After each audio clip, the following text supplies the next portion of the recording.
Hi friends, कसे आहात सगळे? मी आहे जयश्री आणि माय एक्झाम्स या यूट्यूब चॅनलवर तुमचं पुन्हा एकदा खूप खूप मनापासून स्वागत. तर फ्रेंड्स, आज आपण 28 नोव्हेंबर 2024च्या काही चालू घडामोडी पाहणार आहोत. त्याआधी जर चॅनलवर नवीन असाल आणि चॅनलला सबस्क्राईब केलं नसेल तर माय एक्झाम्स या यूट्यूब चॅनलला नक्की सबस्क्राईब करा. चला तर मग वळत आपल्याच्या पहिल्या प्रश्नाकडे. तर प्रश्न आहे, पंतप्रधान नरेंद्र मोदी यांना कोणत्या देशात अल्पसंख्याक उत्थानासाठी doctor Martin Luther king junior global piece पुरस्काराने सन्मानित करण्यात आलेले आहे?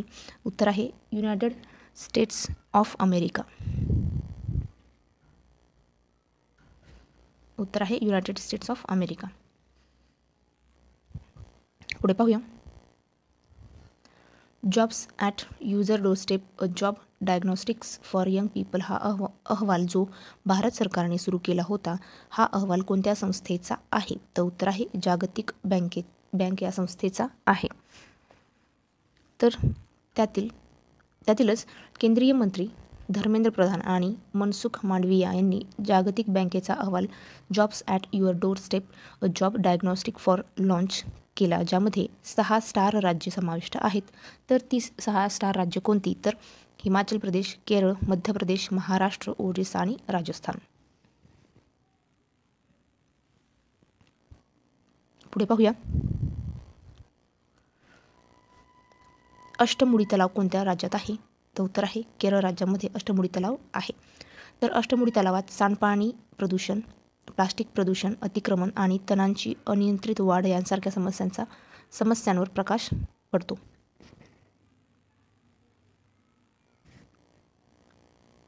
पुढे पाहूया. आनंद प्रकाश बडोला हे भारतीय तटरक्षक दलाचे अतिरिक्त महासंचालक म्हणून नियुक्ती करण्यात आलेले आहे. पुढे पाहूया. आंतरराष्ट्रीय गीता महोत्सव 2024 आयोजन कुरुक्षेत्र, हरियाणा, 28 नोव्हेंबर ते 15 डिसेंबर 2024.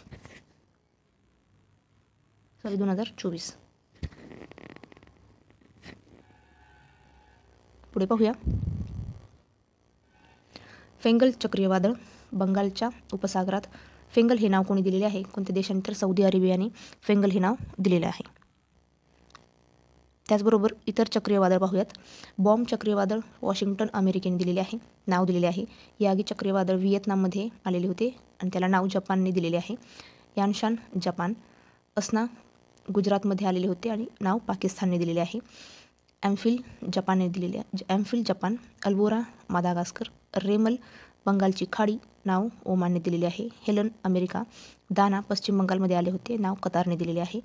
पुढे पाहूया. बिपरजॉय गुजरातमध्ये आले होते, बांगलादेशाने बिपरजॉय हे नाव दिलेले आहे. तर फ्रेंड्स, तुम्हाला हाच व्हिडिओ कसा वाटला नक्की कमेंट करून कळवा. व्हिडिओ आवडला असेल तर व्हिडिओला लाईक करा, शेअर करा आणि चॅनलवर नवीन असेल आणि चॅनलला सबस्क्राईब केलं नसेल तर माय एक्झाम्स यूट्यूब चॅनलला नक्की सबस्क्राईब करा. चला तर मग थांबूया, तेच भेटू पुढच्या व्हिडिओमध्ये. जय हिंद.